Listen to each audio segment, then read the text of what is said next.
حضرت سعد آگے پیچھے، اور حضرت سعد کہتے ہیں کہ یا رسول اللہ کہ بے ابی انت و امی، یا رسول اللہ میرے ماں باپ آپ پر قربان ہو، آپ کیوں پیچھے جا رہے ہیں؟ آپ نے سعد کی طرف دیکھا اور فرمایا سعد میں نے سلام کیا تو نے جواب کیوں نہیں دیا؟ میں نے سلام کیا تو نے جواب کیوں نہیں دیا؟ آگے حضرت سعد کہتے ہیں بالا قد رددت علیک یا رسول اللہ، مجھے خدا کی قسم میں نے آپ کے سلام کا جواب دیا، لیکن لم اسمعک، لیکن اس طرح دیا کہ آپ نے سنا نہیں، اس طرح جواب دیا کہ آپ نے سنا نہیں، لم اسمعک، اونچا کر کے نہیں دیا کہ آپ سنتے، آہستہ جواب دیا۔ آپ صلی اللہ علیہ وسلم واپس آئے، اب زندہ پیغمبر ہے دروازے کی ایک طرف اور زندہ صحابی ہے دروازے کی دوسری طرف، نبی پاک 3 دفعہ سلام کر رہے ہیں، لیکن حضرت سعد جواب دے رہے ہیں، کہتے ہیں وعلیکم یا رسول اللہ، یہ ابو داؤد شرح السنہ مشکات سب میں یہ حدیث ہے، جواب دے رہے ہیں، لیکن نبی پاک علیہ السلام نے ایک دروازے کی اونٹ کے اندر سے بھی وہ سلام کا جواب نہیں سنا۔ کیوں نہیں سنا؟ سبب نہیں تھا۔ معاملہ کیا بن گیا؟ ما فوق الاسباب، وہ آہستہ بولے تو ہوا کی لہریں آپ کے کانوں تک آواز کو لے کے آئی ہی نہیں، لم اس میں کا معلوم ہوتا ہے کہ جہاں اسباب ختم ہو جائیں وہاں سننا بھی اللہ کی شان ہے اور دیکھنا بھی اللہ کی شان ہے، جاننا بھی اللہ کی شان ہے۔ اب جو مردوں کے سننے کے قائل ہیں، پہلے ان سے ذرا پوچھو مردوں کے اسباب ہیں؟ جو میت کے سماع کا قائل ہے اس سے پوچھ، سبب ہے؟ کان بھی کوئی نہیں، عام مردوں کے تو کان بھی کوئی نہیں، اکثر کا وجود ہی سلامت نہیں، انبیاء کا وجود سلامت ہے، یہ یاد رکھو، باقیوں کا وجود ہی سلامت نہیں۔ تجھے ما تحت الاسباب بنے گا یا ما فوق الاسباب؟ انبیاء کا وجود سلامت ہے لیکن وجود میں روح کوئی نہیں، وجود میں روح سبب ہے، روح آئے گی قیامت کے دن۔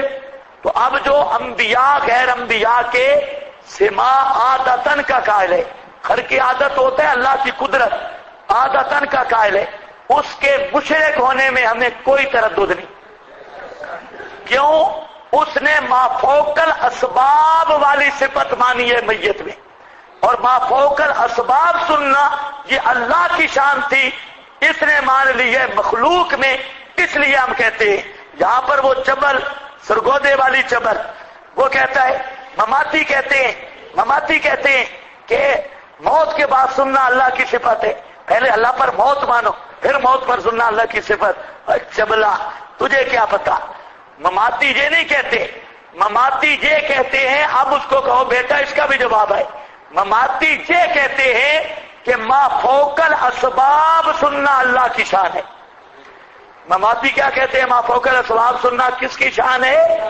اور صرف یہ مماتی نہیں، یہ تیرا پاپا مولوی سرفراز بھی مانتا ہے، صرف مماتی نہیں کہنا آسان ہے، یہ تیرا بابا سرفراز بھی مانتا ہے، اور یہ مسئلہ قائد اسلام علامہ حقانی میں بھی لکھا ہے، یہ مسئلہ مفتی کفایت اللہ صاحب دہلوی نے اپنے تعلیم الاسلام میں بھی لکھا ہے، یہ مسئلہ سید محمود آلوسی نے اپنی تفسیر والمعانی میں بھی لکھا ہے، اور بھی مفسرین نے لکھا۔ اب اس کو کہو ہمارا سغرا یہ ہے ما فوق الاسباب سننا، یہ صرف رب کا خاصہ ہے، اللہ کی شان ہے ایک، اور ہمارا کبرا یہ ہے مردوں کا سننا، یہ ما فوق الاسباب ہے، ما تحت الاسباب نہیں۔ اب اس کو کہو ہمارے سغرے کا انکار کر یا کبرے کا انکار کر۔ سغرا کیا بنایا؟ ما فوق الاسباب سننا کس کی شان ہے، اور کبرا کیا ہے؟ مردوں کا سننا ما فوق الاسباب ہے، مردوں کا سننا ما فوق اور ما فوق الاسباب سماع کا قائل مشرک بالاتفاق ہے، مشرک بالاتفاق ہے، لہذا مردوں کے سننے کا قائل بھی مشرک بالاتفاق ہونا چاہیے، ہمارے ساتھ اختلاف نہیں کرنا چاہیے۔ کچھ سمجھ آئیے بات؟ کیونکہ مولانا سلیم اللہ خان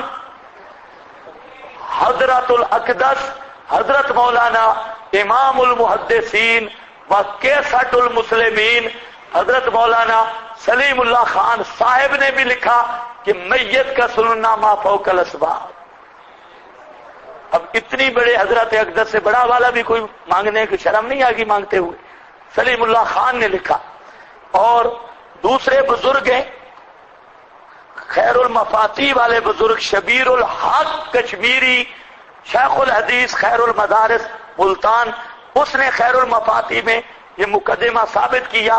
کہتا ہے اکابر حضرت نانوتوی شبیر احمد عثمانی ان کے نزدیک بھی میت کا سننا کیا ہے ما فوق الاسباب. اب صغرا بھی ہو گیا پکا تے کبرا بھی ہو گیا. جہاں ہمارے کبرا پہ نہ اعتراض کر کے صغرا پہ، کبرا بھی مسلم صغرا بھی مسلم، تو ہم کہتے ہیں نتیجہ بھی ہونا چاہیے مسلم. کوئی سمجھ آئیے بات؟ ہاں چلو باہر آ. بڑی تکلیف ہوتی ہے. توبہ توبہ توبہ. سما کے قائلین کو کافر کہا جی استغفر اللہ. سما صحابہ کا اختلاف ہے چبلا. ایک صحابی پیش کر جو عادتاً سماع میت کا قائل ہو، پوری دنیا میں کوئی ایک صحابی پیش کر. وہ جو زنانی تھی نا زنانی، تو اس کو خامد مارتا تو سامنے بچے کو کر دیتی. خامد مارتا نا تو سامنے بچہ جو سامنے آ گیا تو خامد اب بیچارہ بچے کو کیسے مارے، تو وہ بچ جاتی. ان کا یہی حال ہے. جب یہ پھنستے ہیں نا قرآن سنت کے سامنے، کبھی کہیں گے اکابر یہ بچے کی طرح ڈھال بناتے ہیں، کبھی کہیں گے صحابہ کا اختلاف ہے، کبھی کہیں گے بزرگوں نے اس طرح نہیں فرمایا، کبھی کہیں گے اس کے خلاف اجماع ہے. اجماع بے حذف الف ہی ہوگا، بے اثبات الف تو کوئی نہیں. اس کے خلاف اجماع ہے، اجماع ہو گیا. واہ واہ. ہاں بھائی چلو جتنی تکلیف ہوتی رہے. اشاعت و توحید کا مقرنہ کا فیصلہ تھا کہ دور و نزدیک سے سننا اللہ کی شان ہے، اللہ کی صفت ہے.